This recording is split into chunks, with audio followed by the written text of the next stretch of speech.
Misusing Islamic knowledge. The next major sin is gaining Islamic knowledge for worldly reasons or hoarding it.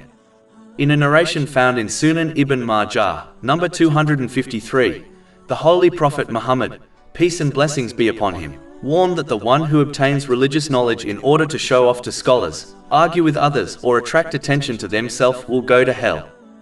Even though the foundation of all good in both worldly and religious matters is knowledge, Muslims must understand that knowledge will only benefit them when they firstly correct their intention.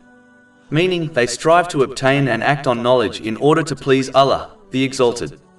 All other reasons will only lead to a loss of reward and even punishment if a Muslim fails to sincerely repent.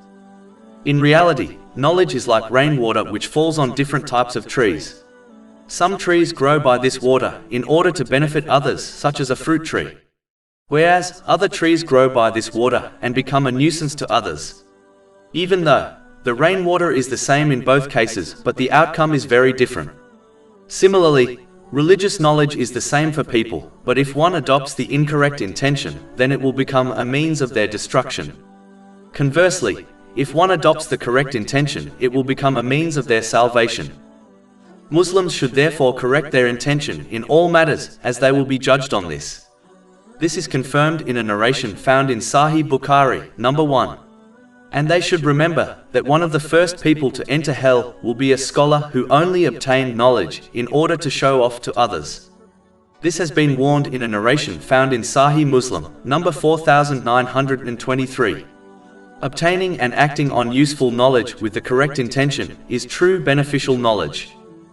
Whoever conceals knowledge without a valid reason will be bridled with fire on Judgment Day. This is confirmed in a narration found in Jami' at-Tirmidhi, number 2649.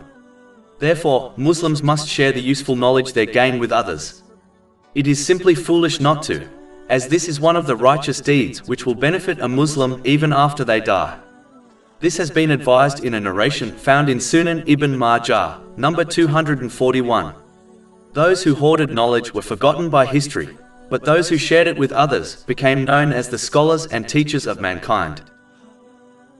Over 400 free ebooks, audiobooks, infographics, podcasts and blogs available on our website, www.shaykhpod.com.